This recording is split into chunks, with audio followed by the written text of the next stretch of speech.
Hello everyone, welcome back to FPL Star. Today I gonna discuss about FPL popular buy sell comparison, and I also rank them based on their performance. So before starting, if you are new in this channel, please subscribe this channel. Now let's start.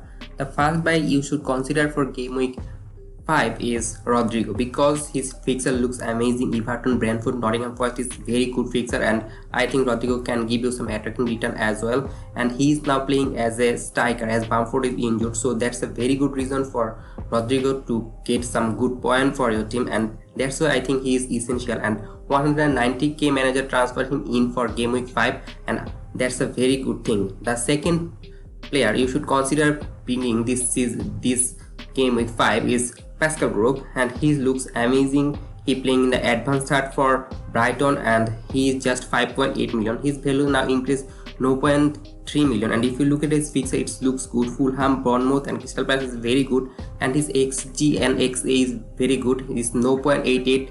Is a midfielder for 5.8 million is very good. That's why I think Pascal Groove is the second best option, but Rodrigo is the first best because he will score goal. Because if you look at his point per match ratio, Rodrigo has 9.3 and Pascal Groove has 8.8. That's why I think Rodrigo should be the priority of your transfer.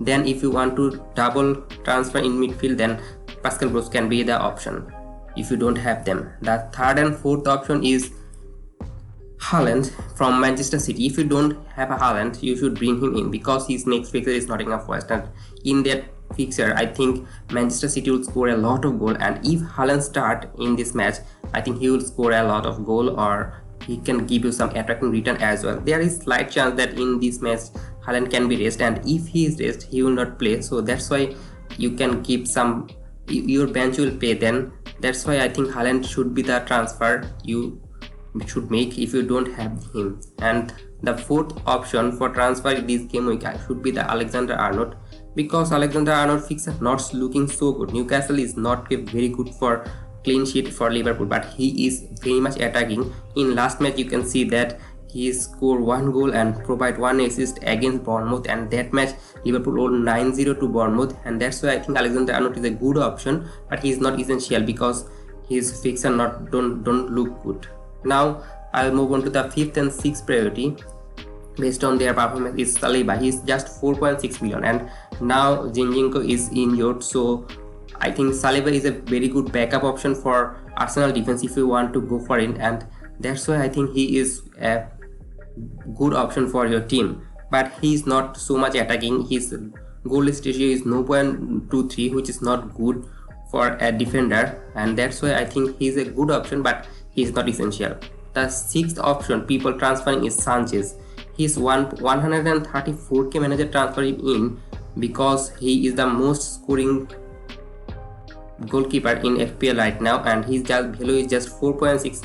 Right now I think Henderson overcome him, but he is very good in 4.6 million, and Brighton only conceded 1 goal in their 4 matches, so that's why a lot of people transferring in. I don't prefer goalkeeper transfer, but if you want to go for a goalkeeper transfer, then Sanchez is the best option for this, and he is the 6th in game week 5 ranking. And the 7th and 8th should be the Luis Diaz. Luis Diaz is 7 because Luis Diaz is not so much attacking for Liverpool. Last match he scored against Bournemouth. In Bournemouth game a lot of Liverpool players score, only Salah cannot score, but overall if you look at his performance, it's not so good. His goal ratio is 0.44, which is for a midfielder is not very good, and he playing in the wider position in Liverpool, and he doesn't come to the box, and that's why his point should be fade away soon, and that's why I don't think Luis Diaz is a very good option, but you can go for him because if you trust Liverpool forward option. And then 8th option is Bernardo Silva. His Barcelona rumor is now over, that's why I think he's a good option for now, but there is slight chance that he can be rotated at Pep Guardiola rotate all of their players, and there are 3 games within 7 days, so there is a chance of rotating Bernardo, and that's why he is an optional option. And I think Luis Diaz is better option because he is playing all the match, but Bernardo will not play, and that's why Luis Diaz is ahead of Bernardo. Now last 2 option you should ignore buying is Odegaard. He's in last 2 matches he's scoring goal and provide assist, but if you look at his goal ratio is 0.31. He is overperforming in those matches, and I think that his performance will fade away soon, and that's why I think he is an ignore buy for you. You don't need to buy him, but if you have him, should hold him. And the last option you should ignore is Mitrovic because his fixture is horrible. Brighton is defensively good, then Tottenham, then Chelsea are also defensively good.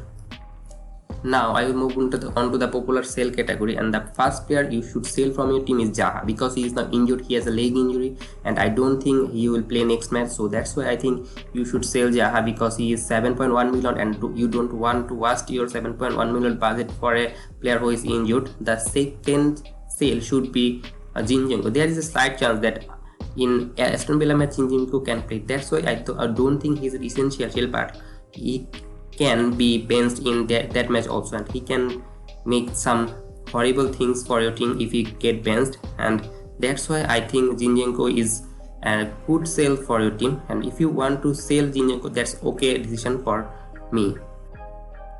Next two player you needed to sell is Son from Tottenham. He is not in good form and Tottenham fixture looks bad. West Ham, Manchester City, Leicester in their next four. That's why I don't think Son is a very good option. He's not in form, and if you look at his point per match ratio is 3.3, which is very less, and he's a premium midfielder, and for a premium midfielder this is very low. That's why I think Son is a good sell, and if you have Son in your team still now, you should sell him.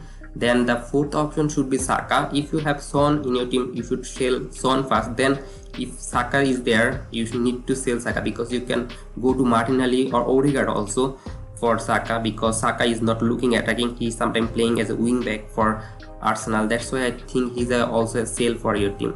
Now I will move on to the fifth and sixth option is Greenwood. A lot of FPL manager selling Greenwood for their bench option 4.5 million forward because I think they want to go for the 3 forward option, and that's why they are selling Greenwood, and I think this is a good move because this season FPL forward playing very good. That's why I think Greenwood selling is a very good option. Now I will move on to the Kevin De Bruyne sell, and it's an optional option because Kevin De Bruyne in last match blanked, but he given return several times in recent match, so why you selling him?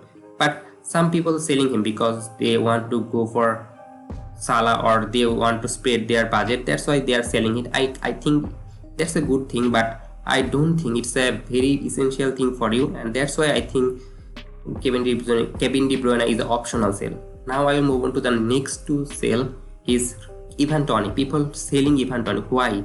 If you look at Ivan Toney's fixture, Crystal Palace Leeds Southampton is a very good fixture for scoring goal for Ivan Toney. And Ivan Toney is good form and he is playing as a striker for Brentford, and that's why I don't think you need to sell Ivan Toney, and that's why you need to ignore this kind of transfer. And the eighth option is Martinelli. A lot of managers selling Martinelli. 112k managers selling Martinelli because he blanked last match but against Fulham, but he is a very good player, and I think that will hurt them when he score or assist in next match against Aston Villa or Manchester United. That's why you don't need to sell if you have Martinelli in your team. He is playing good and he is playing as a second striker for Arsenal, sometimes as a left winger, so that's why I think Martinelli is a good option. Now I'll move on to the last two sale you need to ignore is Cancelo because he is a Manchester City defender and Manchester City defense looks good. In last match they scored 2 goals against Crystal Palace, but these two are from set pitches, and that's why I think Cancelo is not a sale for your team. You should ignore this kind of sale because in next match he can score a goal against Nottingham Forest. He can score a goal or provide assist, and you will get hurt from Cancelo's point.